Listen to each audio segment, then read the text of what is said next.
Assalamualaikum warahmatullahi wabarakatuh. Kembali lagi ke channel YouTube KMTI UMS bersama saya Irfan Harami Ferianto, dan di sini ada Perkenalkan, nama saya Pandu Nugroho sebagai Kepala Departemen Kominfo. Dan saya Widiani Nurmanindya Putri sebagai Sekretaris Departemen Kominfo. Nah, di sini saya mau bertanya, Mas. Apa sih GBBK di Departemen Kominfo? Mungkin tak jawab aja untuk GBPK dari Departemen Kominfo itu. Yang pertama ada mengoptimalkan media publikasi KMTFT UMS, dan selanjutnya yang kedua itu ada mengelola dan mencari informasi. Lalu tugas-tugas Departemen Kominfo itu apa aja sih? Sama sih kayak yang tadi Mas Pandu sebutkan, dan di GBBK itu kayak di Departemen Kominfo tuh kayak menampung dan mencari informasi. Nah, di Departemen Kominfo kan ada sub DKV dan subpers. Nah, untuk subpersnya itu menampung dan mencari informasi seputar beasiswa, lowongan pekerjaan, atau kayak tentang teknik elektro lah, pokoknya perkuliahan gitu. Terus untuk DKV sendiri itu tugasnya kayak ngedit kayak di Instagram, feed, atau pamflet gitu sih, Mas. Mungkin kalau di Kominfo sendiri kan ada kayak sosial media yang ada, yaitu ada Instagram, Twitter, ada websitenya, ada YouTube, dan sekarang tuh yang paling baru ada Telegram bot. Nah, untuk teman-teman yang belum subscribe YouTube atau memfollow akun sosial media KMTE, bisa di follow, bisa di subscribe, jangan lupa, oke? Nah, di sini kan Kominfo itu banyak editnya ya. Apakah ada konten-konten yang sulit untuk merealisasikan di KMTE? Mungkin kalau untuk sulit untuk merealisasikannya itu enggak, tapi mungkin kayak di Kominfo itu kan proker harian kayak pengelolaan sosmed, Instagram, YouTube, Facebook, sama Twitter, sama Telegram. Mungkin kayak kesulitannya itu juga dari PJ-nya sendiri sih, kayak lebih kelupaan. Terus kan seminggu sekali juga ada KMTFS sama kotak saran, kayak lebih kelupaan aja sih, lupa timeline nge-share-nya. Paling kayak gitu aja sih kesulitan dari Kominfo. Mungkin juga mau nambahin ya, kan di Kominfo kan ada sub DKV, desain komunikasi visual. Nah, mungkin kesulitannya dari teman-teman DKV sendiri tuh kayak menentukan tema atau desain feed yang akan datang gitu aja sih, Mas. Kalau yang lain sih lancar-lancar aja, alhamdulillah. Untuk di Kominfo sendiri pembagian PJ-nya itu seperti apa ya? Mungkin dari Mas Pandu atau apa yang jawab? Mungkin tak jawab sedikit dulu. Untuk pembagian PJ-nya itu dari awal kita udah ngebagi ya, kita rapat Departemen Kominfo, kayak dari raker itu kita kan udah bikin kayak kita mau bikin proker konten atau apa aja di awal. Nah, itu tak obrolin dulu sama Mbak Widya selaku sekretaris departemen.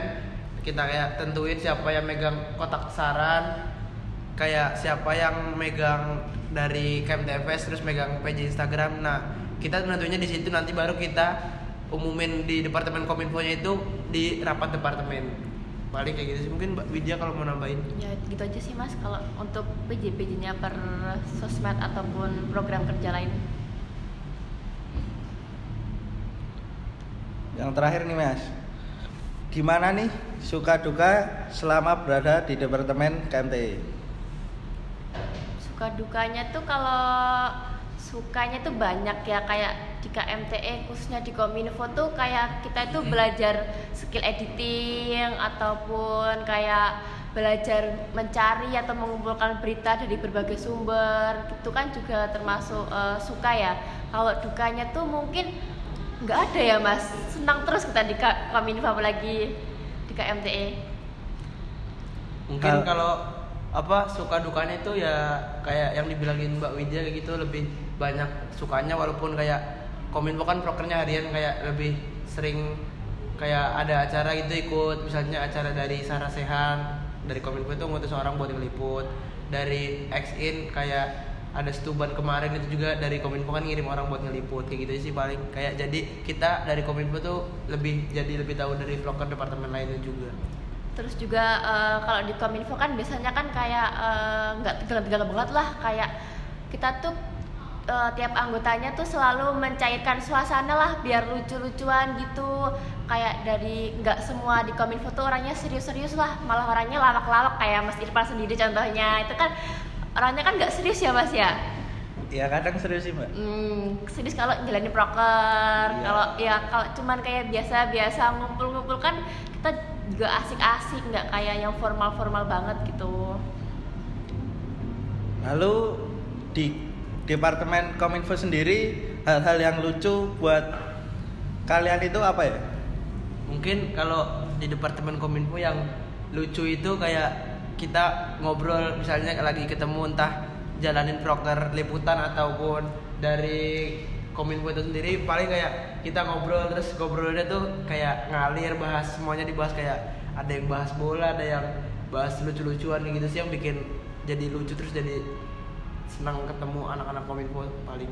Ya kayak kalau misal kita lagi proker gini nih, nyiapin podcast gini kan, tadi persiapannya kan ya banyak hal lucu. Atau kalau kita lagi nyiapin mading offline di mading depan sekre, buat teman-teman jangan lupa lihat atau kunjungi mading depan sekre ya. Itu tuh kayak beritanya itu ada berita umum, berita elektro, lowongan pekerjaan, beasiswa, ada juga ayat hari ini yang di sana, dan ada juga pamflet dari kama-kama yang ada di UMS tuh. Biasanya kalau mereka ada event tuh pasang pamflet di sana gitu Mas. Lalu kesan dan pesan kalian untuk KMTE ke depannya? Kalau buat KMTE tuh buat Kominfo dulu aja ya. Iya. Mungkin kalau KMTE bisa dijawab sama 4 pilar. Kalau buat Kominfo tuh kesan pesannya tuh kayak banyak sih yang kayak mandang Departemen Kominfo tuh bosenin atau gitu-gitu aja, tapi sebenarnya enggak kok. Departemen Kominfo seru-seruan kok, banyak prokernya tuh yang ya anak muda zaman sekarang aja, kayak ngelola media sosial gitu kan, membuat nggak bosan gitu, walaupun ya prokernya tuh proker harian gitu aja sih. Mungkin mau nambahin dikit aja, kalau itu kan udah kayak mencakup keseluruhan. Mungkin aku mau kesan dan pesan buat anak-anak Kominfo aja, kayak lebih jangan pernah jangan pernah patah semangat gitu kalau lagi ngejalanin proker dari Kominfo, walaupun males ataupun gimana, tapi jangan pernah kayak ngerasa males, apalagi kalau temennya lagi ada yang kesusahan dalam editing ataupun apa ya, semisal mungkin di backup. Mungkin gitu sih kalau dari aku. Saya kira bincang kali ini cukup sekian ya. Ya, terima kasih Mas Irfan. Ada mau nambahin lagi Mungkin untuk kalian? terima kasih Mas Irfan udah kayak bertanya sedikit, jadi mungkin yang nonton nanti lebih tahu tentang lebih dalam lagi tentang Kominfo kayak gitu.